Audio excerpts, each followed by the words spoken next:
لطفي الكبير، خواتنا في المغرب متغشين منك برشا، غاضبين عليك برشا، هذه حقيقة يلزمني نقولها لك. شككت في المنتخب المغربي العتيد، حطيته ما يمشيش بعيد. اليوم يظهر لي إذا كان عندك فرصة منتخب يربح 3 بلاش كما قال سي عبد المجيد اورسيجي بريمير ميطون، زيم ميطون 3 بلاش، منتخب باش يواجه فرنسا وقادر باش يربح فرنسا. يظهر لي كان عندك الجرأة تنجم تعتذر من اخواتنا المغاربه، ومن بعد نعطيك شنو تحب تقول بخصوص المباراه. لا، ما نتصورش انه يلزمني نعتذر، لان في كل الحالات عندي المقاييس بتاعي والمعايير اللي حكيت بهم. لطفي برسمك يا لطفي ما يصيرش، ما تقول صاحبي شبيه كبش فيا يا ودي، ما راهو قوة كي تعتذر. لا لأنك قلت لي لا أنا مقاييس تحكي عليها جمعية تفتق في الناس على بعضها وتقول لي مقاييس. مش هذا المقصود. انا مش نقصد اللي كان يطلب اعتذار بالطبيعه في كل الحالات نعتذر، لكن بهذا بالذات مازال المنتخب المغربي الحقيقه انا شخصيا نجم نكون غلط، مازال ما قنعنيش 100%. والامتحان الجاي ضد فرنسا يورينا بالفعل هل اذكر المنتخب المغربي قادم. احنا نحكيو على مشي اكثر، يعني مشي للنهائي وممكن يفوز بالكاس العالم، لانه بالنسبه للمنتخب المغربي نصف النهائي ولا شكون قال لك فرنسا تنجم تتعدى؟ لا مش مازالت ما تشوفها ما تلعبش. ما قلتش يعني، لكن قلت اول امتحان جدي للمنتخب المغربي هو مقابل فرنسا. كمان معنا بالنسبه للمغاربه والمنتخب المغربي النصف النهائي موش انجاز لانه وصلوا له، لكن تو احنا اللي كان بالفعل نقولوا عمل انجاز في الكاس هذه يا يوصل الفينال يا يهزها. ولهذا اول امتحان جدي هو مقابلته مع فرنسا، لانه قبل منتخب الفرنسي المقابله هذه المقابلات اللي تجاوزهم سامحني هي سباق موانع. يعني كورس هي يعني ابار مقابله البرازيل، والبرازيل سامحوني ماهيش في المستوى العادي نتاعها، ما ريناش مقابله اللي ابهر بها. معناها خليه سي صالح، خليه تفضل واصل. حتى هولندا واصل اطروحه. هولندا من المغرب ما با دوميني، يعني كما تقول انت مشات للبنالتيات 74% كمال خليه عايش خويا، كمال من فضلك خليه. شوف السعي نحب نقول ان النجاح نتاع المنتخب المغربي هو المشكله اللي احنا عندنا، لان احنا بصراحه معناها نحكي على مستوى تونس هي حكايه عقليه وحكايه معنويه، احنا ما تعودناش بالانتصارات. خلى البار نتاعنا تونس نحكي على المغرب. مش نمشي للمغرب لان هما لطفي نعم برسمك. لا خلينا نعمل شرب ماء. تعرفش علاش دوختني صدمتني؟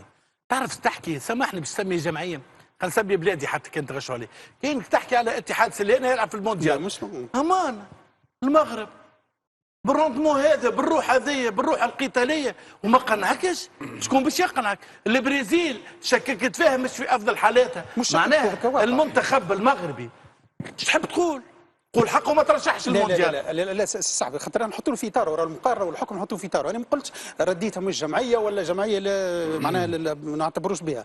انا نري نحكي على المستوى المغربي بالنسبه للمنتخب المغربي ما قنعش. لا مازال قلت لك مازال ما قنعكش. لا مازال المقابله الجديه والامتحان الجدي مازال انا كنت نتمنى حاجه، يا رب ان شاء الله يوفق المغرب وتهز كاس العالم ونسهلك بعد كاس العالم.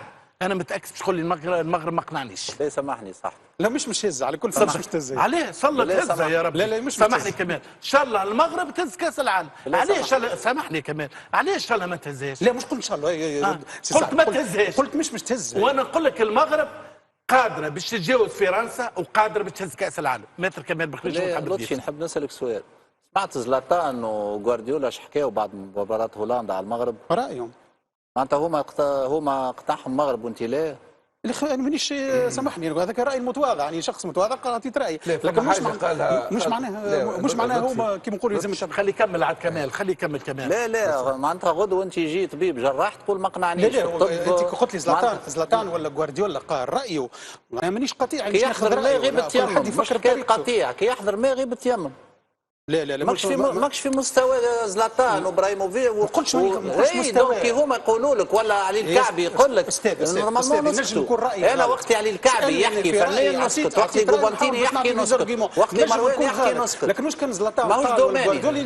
لا يلزمك تتبع. هذاك عليك انت مش لا انت تتبع القانون والمنطق، قانون البشريه وقانون الانسانيه يقول لك تتبع. انت سامحني انت بالمنطق نتاعك مستعد تعاند طبيب وتعاند فايله معناتها عالم ذره تدخل معاه في نقاش تقول له راك غالط. الانسان ينجم يخطئ.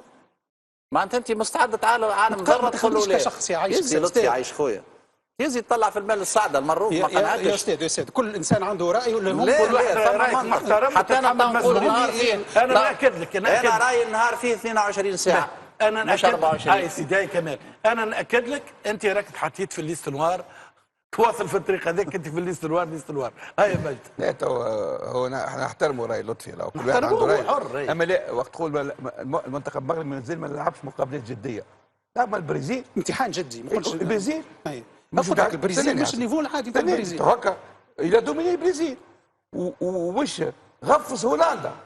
ما هذوما زوز معناتها منتخبات عالميه وربح كندا في بلاد فهمني. خلي كندا سكون زون. اما شوف المغرب كيفاش تلعب مع البرازيل ند بالند وبهذيك الثقه ليليغونس. هولندا خلي كمل عاد لطفي عاش خويا خلي هولندا هي لطفي اللي ناسيون دو فوتبول 4 خلقته هي والجو اوفونسيف وكل شيء. المنتخب المغربي رجع هولندا تدافع. اوكي سؤال هذوما لا حبيت نقول لك هذوما مقابلات جديه. اليوم ما عملش بون ميتون زي ميتون رجعت. المنتخب المغربي معناتها قيمه ثابته كبيره برشا. ما نجموش ما تقولش ما قنعنيش ديجا دو ماتش دو ريفيرونس قلت لك عليهم. اوكي انت اعتبرت مقابله البرازيل ومقابله هولندا مقابله ريفيرونس ومقابله جديه هكا ولا؟ نسالك سؤال، هل انك انت ترشح المنتخب البرازيلي ولا الهولندي باش يهز كاس العالم؟ باش؟ يهز كاس العالم. ينجم حسب رايك انت ينجم واحد منهم هولندا ولا البرازيل تنجم تهز كاس العالم؟ شنو هو المانع؟ لا خلي يجاوبني البرازيل ولا هولندا؟ اي انت مقياسك برازيل فافوري بكاس العالم. برازيل انت هولندا تساوي انت هولندا كما تحكي مع المغرب. لا كي شفتهم لعبوا هولندا كما تحكي مع المغرب تتعدى مع اي فريق. لا خلينا المغرب ما نجمش تعدى. خلينا نساو مقابله المغرب هولندا والبرازيل. بالنسبه لك انت تنجم انت كيف شفتهم يلعبوا ترشحهم ياخذوا كاس العالم؟ اكيد. انا اليوم نرشح المغرب قبل ما هم تهز كاس العالم. اي لا خاطر قال محمد جمعية مش حاب نقول سي صاحبي مقابله المغرب مع البرازيل ومقابله هولندا اعتبر امتحان جدي. قلت له لانك بالمقارنه مع فرنسا واسبانيا معناتها ماهمش مقارنه مع اسبانيا وفرنسا المغرب قادره باش تهز كاس العالم. خلينا نعطيك مختار دبوس بروانتاج البارح كان حاضر معنا قال انا كي خرجت تونس ماذا بيا لا تمشي الجزائر ولا المغرب القدام. اليوم المغرب يؤكد انه فعلا منتخب قوي برشا ومنتخب قادر باش يتنافس على اللقب. ترى المنتخب المغربي باش يلقى قدامه فرنسا تو. هل يمكن ان يعيد نفس السيناريو ونشوفوه يمشي للنصف النهائي؟ عادي جدا. اليوم كما قال لك معناتها مجده في الحصه الفارطه قال لك يكسب ثقه ويكسب الخبره معناتها نتاع الكاس العالم. المغرب في كاس العالم هذا الناس الكل تكهنت له باش يكون في النصف النهائي باش يتعاود السيناريو نتاع قطر. انت نحكي مع مروان تاج. لا فرحان عليه كيف انا فيك فرحان ولا مش فرحان؟ لا فرحان خلينا نقولوها بصراحه. الله غالب اليوم احنا كورتنا بلغه اخرى تاع عيسى. الله غالب نمشيو نحن القلب يعطينا الفرق العربيه. احنا نجم نقولوا البرازيل هي المغرب هي البرازيل نتاع العرب. واحنا عندنا فخر اليوم اللي المغرب اللي تشرف الكره العربيه. بالعكس انا نزيد نشجعهم اليوم باش نعطيو صوره باهيه كيما الكاب فير البارح مع الارجنتين. معناتها نحكي على الكره الافريقيه زاد كيف المغرب لازمنا نساندوها. هذه الوضعيه اللي صارت لنا كيما قلت لك صاحبي ايران قعدنا كان نهنيو. نحن اليوم ذيك هي اليوم الكره نتاعنا نحن نغزروا للمغرب.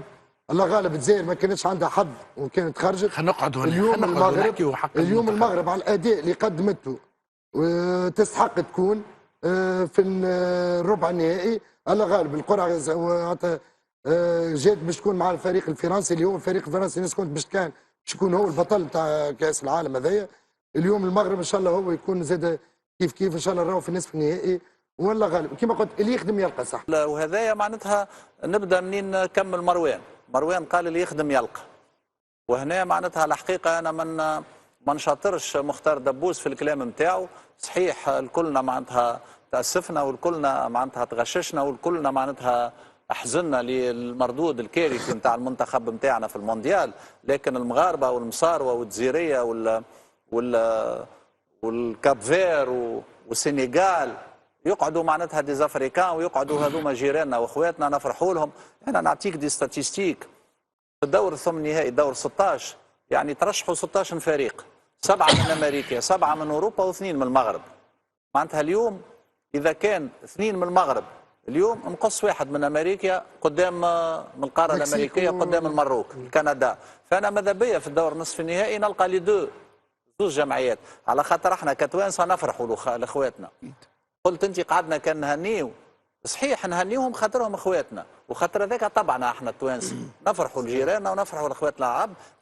لكن اتمنى اتمنى على المكتب الجامعي هذا انه ما يقفش في حد التهن او ارسال برقيات تهن، اتمنى عليه انه يلقى خارطه الطريق، يلقى معناتها ان بلان نخدموا به. المراركه نرجع لكم للتاريخ، تتذكروش ثم مباراه وقت اللي فوزي البنزرتي يدرب في الفريق المغربي الرجاء ولعبوا كوب دي موند في المغرب فينال مع البيان. لا مش على الفينال. الصوره وقت اللي المطر صبت في التيران يجبدوا في الماء بالركلات.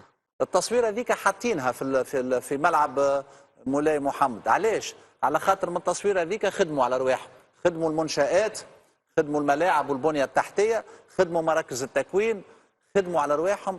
راهو يجي نقول لك رد بالك، راهو الملاعبيه صحيح يلعبوا في اوروبا، اما 80% منهم خرجوا من المغرب. راهو 80% الحارس بونو لعب سينيور في الكيب نتاعو في المروك ولعب فينالات ضد فرق تونسيه. وناحي من الاكاديمي نتاع محمد خامس. دونك هذوما ناس خدموا على رواحهم. نتمنى انه نحن نقلدوهم في العمل، ما فيها باس معناتها. راهو ما ثماش عيب وما ثماش حشمه في انك تاخذ التجربه الناجحه نتاع العباد الناجحين. والله نتفاعل معك